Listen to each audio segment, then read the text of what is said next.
Right, so this is the third talk in a session. Both of the previous talks are related to this work.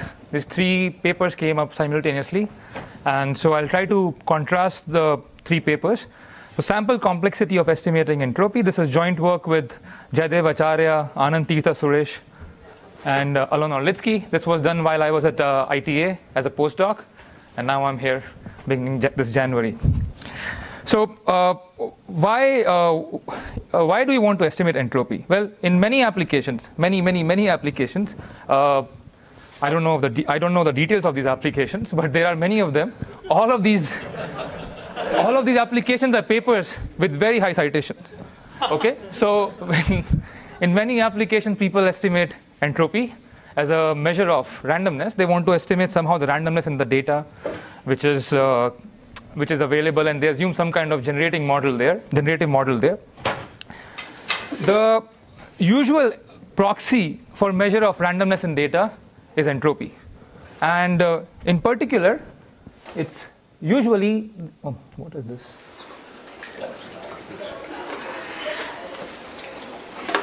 All right, it's usually the Shannon. But you better pause it, otherwise it will continue advancing on you. It's paused now. Yeah, it shows up this thing. Okay. So usually it's the Shannon entropy, which is what the previous talks were talking about. So people would like to estimate randomness in the data, and the proxy they use for it is Shannon entropy. So what do I mean by that? Well, as explained by Yihong Wu, you have an unknown distribution P, a discrete distribution P, with unknown support size K, and we want to estimate the Shannon entropy of this distribution P. The question is, how many samples do we need for reliable estimation? And this first unknown is fine. The second unknown is unknown in a good way. So when we design the estimator, we don't know K, but when we show lower bounds, the previous two talks, when they showed lower bounds even when you know K. So this second unknown is in a good way, in the sense that lower bounds hold even when you know K. So we want to estimate this Shannon entropy, and how many samples do we need for estimating the Shannon entropy P, H of P. So we are in a PAC framework, or large deviation guarantees. So we have n IID samples from P, and there is an estimator which we design, H hat, for estimating this entropy of P. So we look at probably approximately correct bounds. So probably, with large probability, approximately correct bounds. Okay, what is the least number of samples n that you need for an estimator H hat to work? That's what S of H hat delta epsilon k is. And the sample complexity of estimating Shannon entropy is defined as the minimum number of samples that you need over all possible estimators for estimating the Shannon entropy up to an accuracy of delta with probability greater than 1 minus epsilon. So that's this S delta epsilon k that we are worried about. And in particular, we want the dependence on K. So the previous talk did a very exhaustive literature review about the results. Here are some of those results. So asymptotically consistent and normal estimators are known for a long time, have been known for a long time. In 2003, Paninsky studied the sample complexity bounds for this problem, and he gave first, for instance, he showed that empirical estimator requires roughly K samples. Then, remarkably, showed that there is some estimator actually.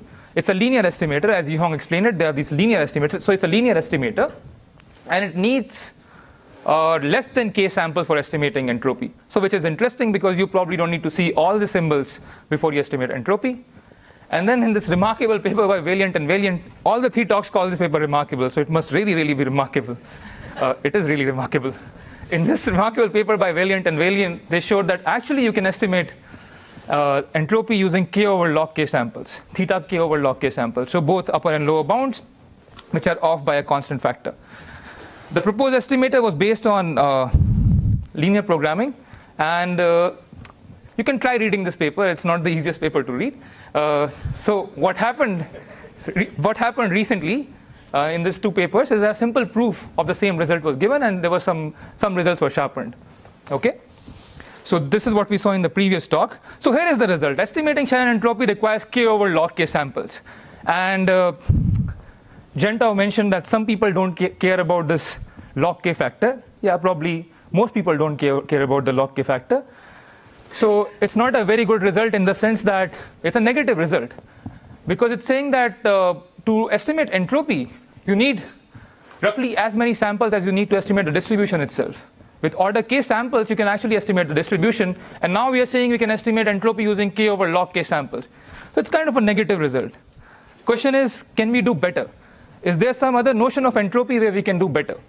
Okay, can we do, let's say, sublinear in k? Fine. So what are the other notions of entropy? Well, there's an axiomatic definition of Shannon entropy. There are 4 axioms, and the unique answer is Shannon entropy. If you drop one of the axiom, you get this another family of entropies, namely the Rényi entropy.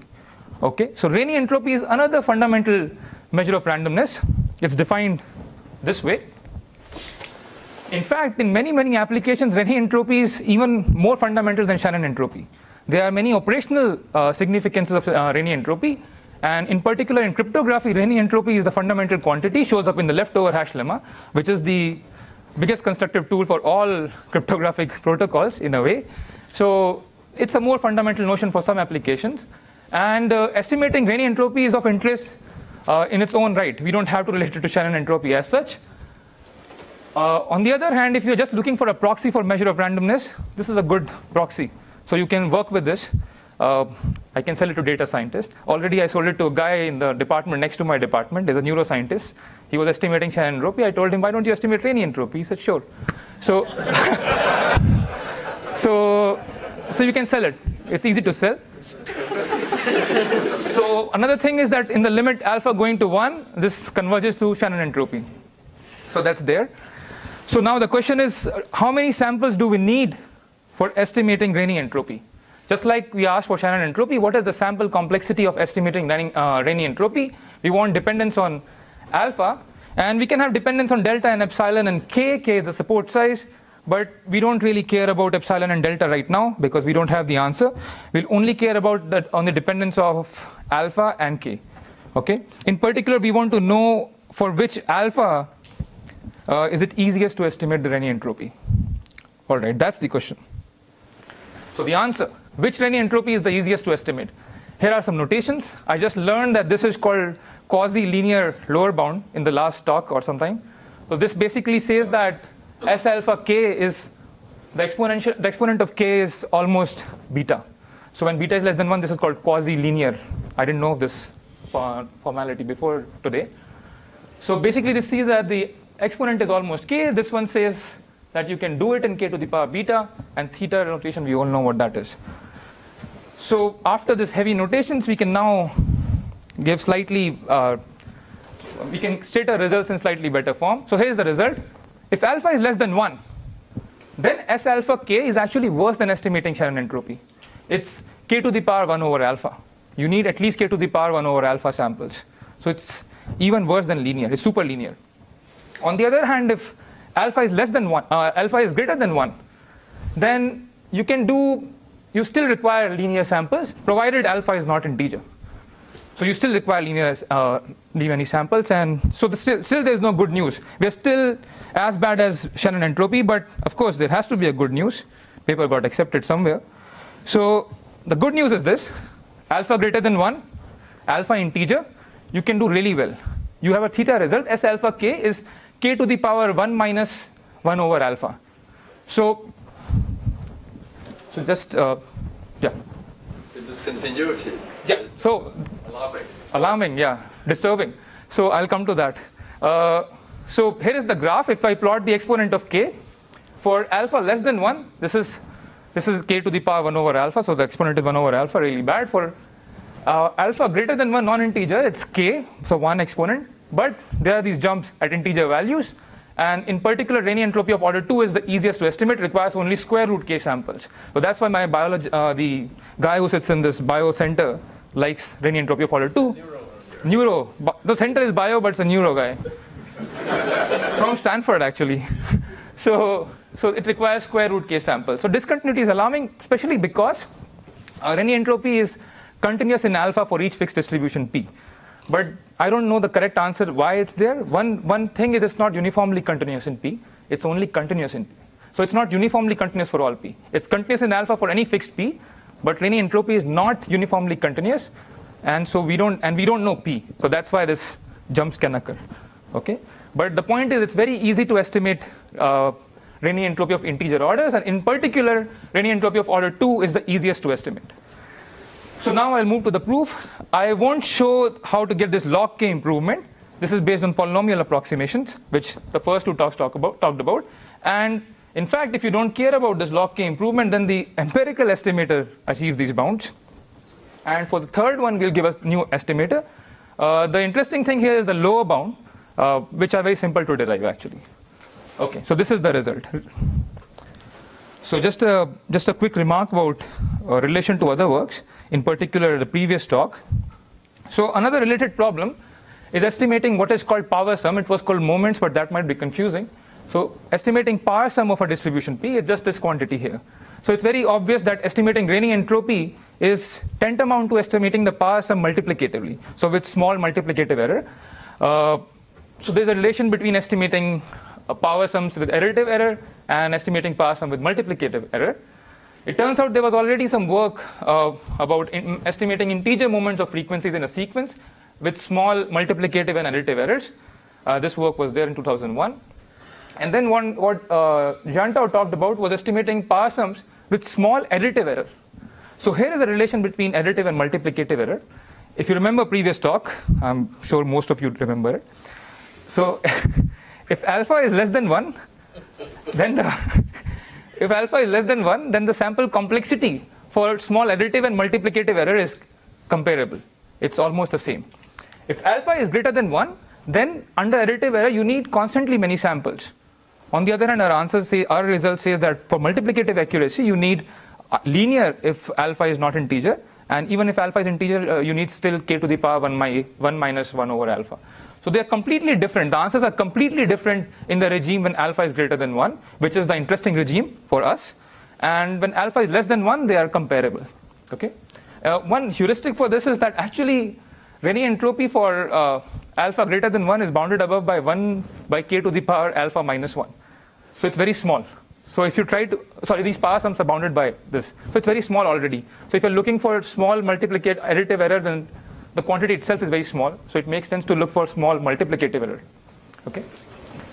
Fine. So this is the review of results, and I'll move to the proof now. So I'll start with our estimators. The first estimator is obviously the plug-in estimator. So what is the plug-in estimator? Well, you just estimate the empirical frequency, the multiplicity nx of a symbol x, normalize it by n, and just plug in that quantity into the formula for Renyi entropy. So this is your estimate for Renyi entropy. Turns out it's not bad. Gets us all our bounds except the log factors. Since we are improving the linear bound itself, we don't care about the log factor. We're improving the exponent itself. Okay, so what we can show is that for the empirical estimators, you need roughly k samples. The sample complexity is bounded above by roughly k times some things which are ugly. Forget about them because they're not even optimal probably. But k here for alpha greater than 1, and k to the power 1 over alpha for alpha less than 1. How do we get these results? So I know the techniques for deriving these kind of results were reviewed in previous two talks, but it was a long coffee break, so let's review it again. So first thing is that estimating Renyi entropy with small additive error is, as I said, it's the same as estimating power sum with a small multiplicative error. So we can just look at estimating power sums with small multiplicative error. Then I think Yihong explained this in great details. So you can always reduce this PAC bounds or this large deviation bounds to showing bounds on variance and bias of p hat n. It's a well-known set of tricks. It's called the median trick, and it's very simple. Before I've seen it, it's not obvious to derive immediately, but once you see, it's very simple. So it suffices to show that the bias and the variance of an estimator are multiplicatively small. So that's all we'll show. We'll show that the bias and the variance are multiplicatively small, and they'll imply the large deviation bounds. Second trick, of course, Poisson sampling. All our results are in terms of these empirical frequencies nx. They can be correlated. So that's a problem in bounding the variance. So we have this theoretical tool called Poisson sampling, under which it's a different way of generating the samples, but it turns out that if you can show bounds under Poisson sampling, then that would imply bounds under regular sampling. That's the main idea. What is the advantage? Well, these multiplicities are independent under Poisson sampling. So it helps you with variance bounds. Actually, you don't need it in this case. It turns out, although they are correlated, they are negatively correlated. So there are other techniques which you can use to get around this, but Poisson sampling is a good tool to use. So they are independent now. So we'll consider Poisson sampling. What do I mean? The number of samples is a Poisson random variable with rate small n, the actual number of samples, and we have x1 to x capital N independent samples from P, where this n was Poisson. Okay. So this is the two things. So here is the bound on bias and variance. Very simple. Actually, it looks ugly, but this calculations are, I think they are nice. It's requires some work, which is interesting. But yeah, somehow suggestions about making this more beautiful are welcome. Okay. So this bias, the multiplicative bias is small. I'm normalizing here by P alpha P. And multiplicative variance is small. That's what this means. The bias is of the order k by n to the power something, and so you see k by n everywhere. That's why n should be of the order k. Here again you see k by n. That's why n and k are comparable, and you see k to the power 1 over alpha by n. Okay. So these are the bounds that we get, and from that these bounds arise. So in the end, we just showed that the bias and variance are multiplicatively small. That's the difference between previous two talks and this talk. So this was an empirical estimator. Now, the actual estimator which we use for the integer case is a bias-corrected version of that, of the empirical estimator. And since we are working with Poisson sampling, we correct the bias under Poisson sampling. If we carried an analysis under regular sampling, we could have corrected the bias under regular sampling. That would also work. But we are working with Poisson sampling, so we'll correct the bias under Poisson sampling. So this n to the power alpha is the alpha falling power of n. So it's n into n minus 1 into n minus alpha plus 1. So that's what it is. Note, make a very simple observation that if you have a Poisson random variable with rate lambda, then the expected value of x to the power alpha falling power is actually lambda to the power alpha. In other words, x to the power falling power alpha is an unbiased estimator of the lambda to the power alpha. So when we were using the plug-in estimator, we were estimating px and plugging it into the formula for px to the power alpha. Now we are directly estimating px to the power alpha. That's what this one does. And for estimating px to the power alpha, we use an unbiased estimator of px to the power alpha, which can be done because alpha is an integer. That's the idea here. So this is our estimate. Just define the power sum as this quantity. Here we are estimating this is because it's a Poisson random variable of rate n times px. This becomes n to the power alpha times px to the power alpha, and we get this estimate here. So this is our estimator. It's a bias corrected estimator. It's correcting the bias for the power sum problem. It's not unbiased for the entropy estimation problem as such. Okay. So this is a bias corrected estimator. Of course, the bias is now 0. So multiplicative bias is also 0. The multiplicative variance can be bounded with a very nice expression. Good thing about this bound is that it shows that the constants can be really small, theoretically small. Okay, the theta notation is not hiding very big constants. I can ask the previous two authors to talk about their constants, but small is a relative term. My understanding is that most of the constants in this literature are big, at least theoretically. These constants are theoretically small, okay, because this is the constant which we get. You can see the constant from this expression. I don't know what a small constant is. Okay. So this is the bound that we get on the sample complexity for this bias corrected estimate. Fine. So to summarize, these are the three upper bounds. The first two are obtained by empirical, and the third one is obtained by the bias corrected estimator.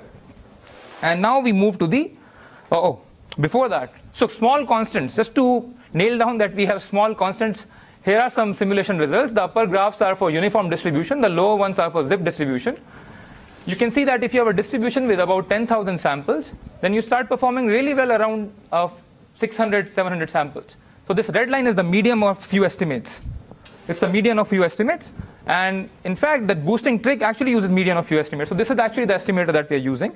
And it's very close to the actual value of entropy when you are 6 times square root k of. Okay. So the constant, this Experiment shows the constant to be about 6 maybe, but it's not 6. Theoretically, it's about 300. Okay, but experiments do show it's better than probably what, for these distributions, it's better than what we were imagining them to be. Okay, so these are our graphs. They show things work well in practice. Okay, now the lower bounds. I just have 4 minutes left, I think. So the general approach for lower bounds. How do you show lower bounds in such problems? How do you show sample complexity lower bounds? Yi Hong talked about it. So to show that the sample complexity is bounded below by gk, g is some function of k, for all delta and epsilon sufficiently small, we show that there exists two distribution p and q, such that their support size is roughly k. Their entropies are off by some delta, but you can't distinguish between Pn and Qn. So if you see the samples, you can't distinguish between Pn and Qn, because their variation distance is really small. So that's the trick. Construct these two distributions with small variation distance, with different Rayleigh entropies, and with support size k, roughly k. Okay? This is the construction that we seek. We can do better. We don't have to look at these joint distributions of Pn and Qn. We can look at some sufficient statistic. So you can, because you can't do anything better than sufficient statistic, so you can show that the distribution induced by Pn on sufficient statistic and Qn on sufficient statistics have a small variation distance. That's the second part of the trick. So this is the construction we'll do. What sufficient statistic is easy to use here? Well, profiles. Profile is a good sufficient statistic to use here. So just quickly, this phi I is the ith. So profile is an n-dimensional vector. The ith entry is the number of symbols appearing I times in Xn. That's my ith entry of the profile. So number of symbols which appear n times, I times. Okay. So profile is a sufficient statistic for probability multiset. We can assume Poisson sampling again also in the converse. So these are two ideas. So I'm rushing, as you can see.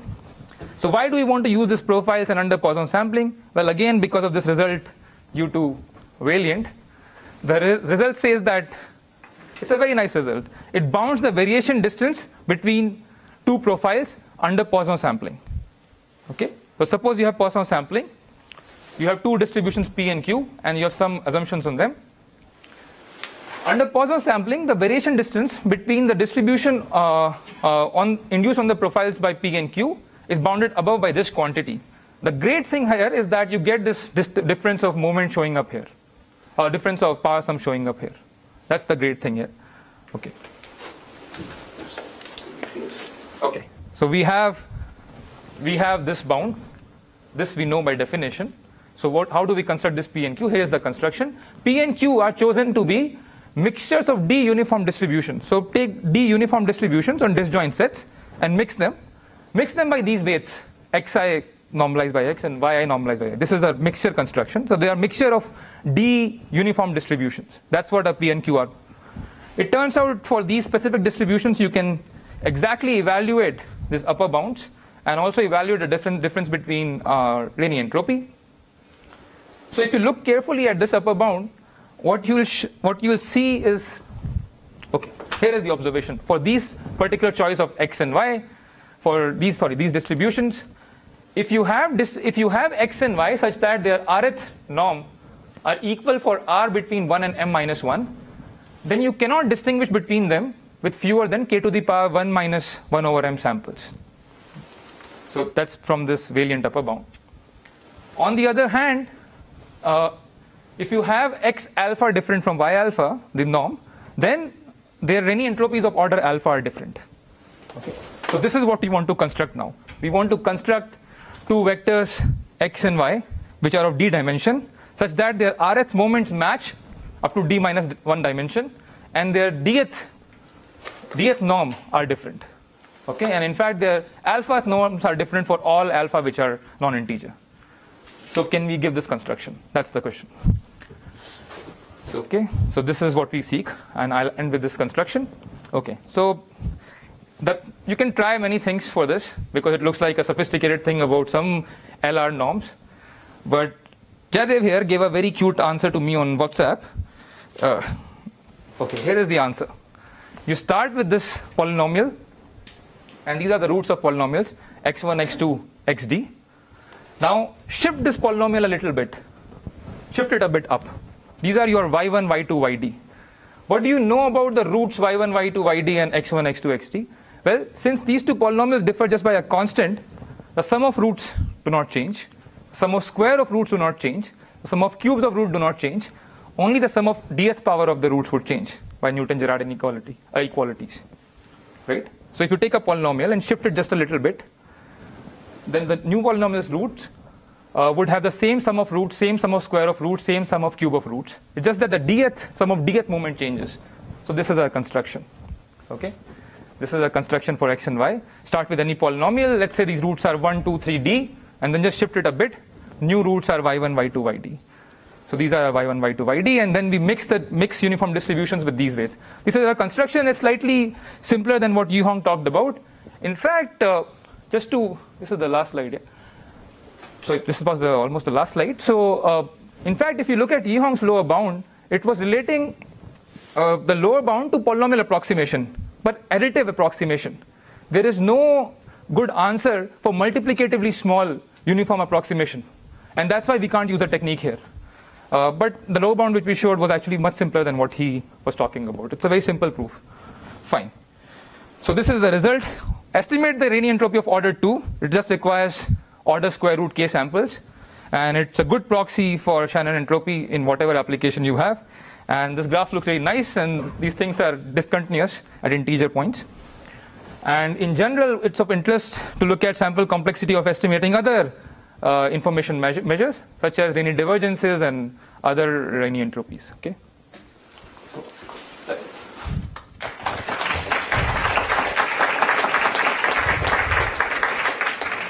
Questions? Can we also have the next speaker come up?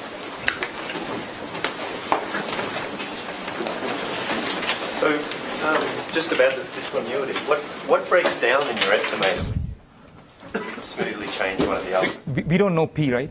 So we are also estimating P itself. And Rayleigh entropy is not uniformly continuous for all P. It's continuous in alpha for each fixed P. But just thinking of the specific estimator that you consider where you take this falling alpha power and what if you replace that by like a ratio of gamma functions or something? What goes wrong? So I didn't get your suggestion. So are you suggesting that you use some estimate for alpha and use it for something close to it? Right. I mean, Right. you can imagine smoothly changing Right. your estimates, but something must break down, and it's not clear on that side. Yeah, I don't have a good answer to that. One thing is in terms of the previous two presentations. If you look at integer alphas, the function becomes a polynomial. And so you know the best polynomial approximation of a polynomial is the polynomial itself. For alpha not integer, the function is not a polynomial. So that gap somehow remains. So that's probably what's happening. But yeah, it's slightly mysterious. Right. Thanks, Marshall.